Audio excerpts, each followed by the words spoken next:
Hepimiz doğada meydana gelen dengesizliklerin farkındayız.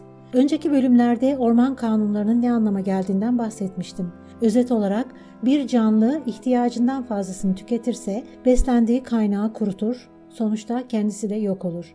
Şu anda henüz musluklarımızdan su aktığı için sanki su sorunu yokmuş gibi geliyor olabilir. Ancak araştırmacılar bu konunun farkında ve ısrarla insanları uyarıyorlar. Peki biz ne yapmalıyız?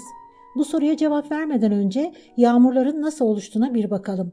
Karalar denizlerden yüksektedir. Dolayısıyla yer çekimine göre su aşağılara iner. Peki su yukarıda kalan ormanlara nasıl ulaşır? Okyanus üzerinde oluşan buharlaşma bulutları oluşturur.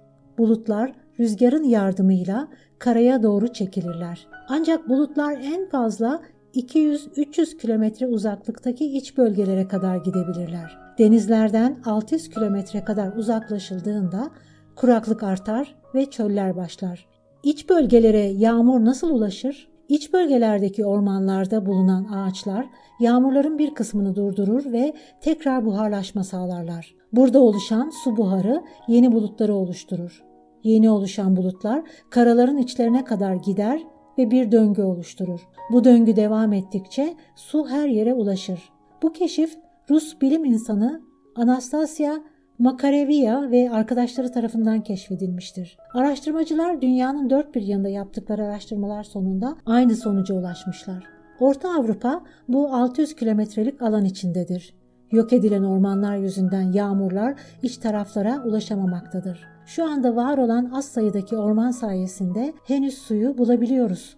Susuzluk tehlikesini atlatmak için daha vakit varken şu andan itibaren tek bir ağacın dahi kesilmemesi gerekir. Dünyada en sık ve fazla ağaca sahip Amazon ormanları bile ne yazık ki kurumaktadır. Az sayıda ağaç iklim değişikliklerine uyum sağlayabilir. Şartlar çok ağırlaştığında bazı ağaç türlerinin soyu tükenebilir. Kalan ağaçlarla ormanlar varlığını sürdürebilir. Ancak bunun için de en önemli şart ağaçları keserek ormanın sosyal yapısını bozmamak ve ormanın kendi mikro iklimine zarar vermemek gerekir. Ağaçların hayatında her şey aşırı derecede yavaş ilerler. Bu arada yeraltı suları ile ilgili şu kısacık bilgiyi de buraya eklemek istiyorum. Eğer bir ormandaysanız ve içilebilecek su arıyorsanız rastladığınız suyun yeraltı suyu olup olmadığını anlayabilirsiniz. Yeraltı suları bildiğiniz gibi tatlı sulardır ve içilebilir özelliktelerdir. Yeraltı suları yerin derinliklerinden akar ve yüzeydeki sıcaklıktan etkilenmezler. Kışın olduğu gibi yazın da serindir.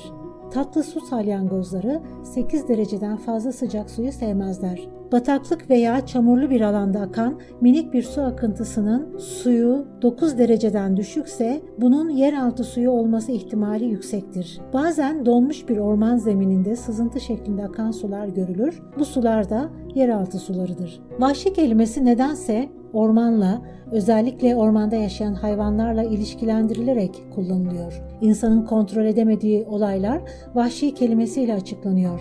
Vahşi orman, vahşi hayvan, vahşi doğa gibi. Halbuki insan kendi cinsi de dahil olmak üzere her şeyi kontrol etmeye çalışıyor. Kendi kontrol edemediği canlıları da vahşi olarak adlandırıyor.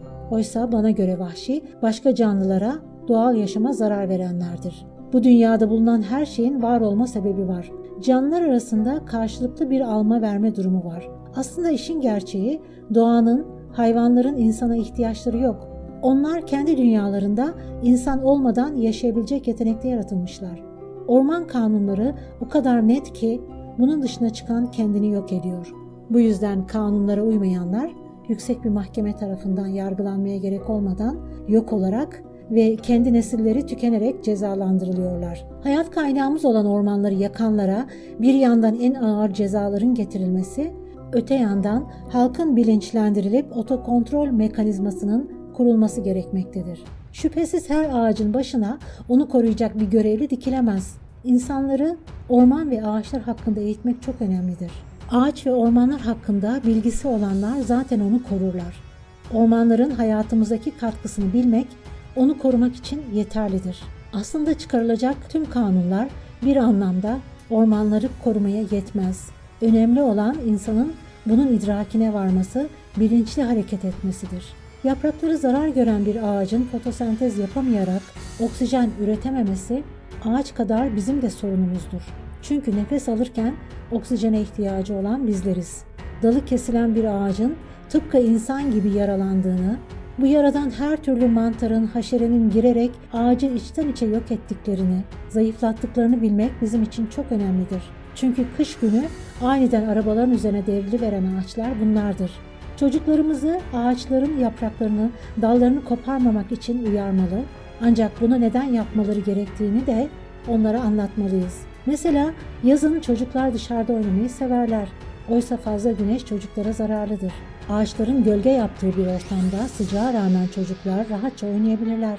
İşte bu durumda çocukları dışarıya oynamaya göndermeden önce ağaçların gölgesi olduğu için dışarıda oynayabildiklerini, eğer ağaçların yapraklarını koparırlarsa bu gölgenin olmayacağını, dolayısıyla dışarıda oynayamayacaklarını onlara anlatmak gerekir.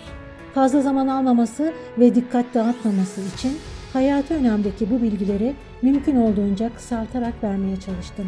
Ortalama bölüm başına 15 dakikada izlediğiniz bilgiler sayısız araştırmacının yıllarca süren gözlem ve deneylerinden oluşmaktadır. O nedenle bütün bu bilgilerin kıymetini bilmeliyiz. Çünkü bir ağaç kesen aslında önce kendisinin, sonra da yakın çevresindekilerin nefesini kesmektedir. Hepimiz aynı dünyada yaşıyoruz. Tıpkı ağaçların yaptığı gibi birbirimize destek olduğumuz, çevremize zarar vermediğimiz sürece hayatı tüm canlılar için yaşanabilir hale getirebilir, güzelleştirebiliriz.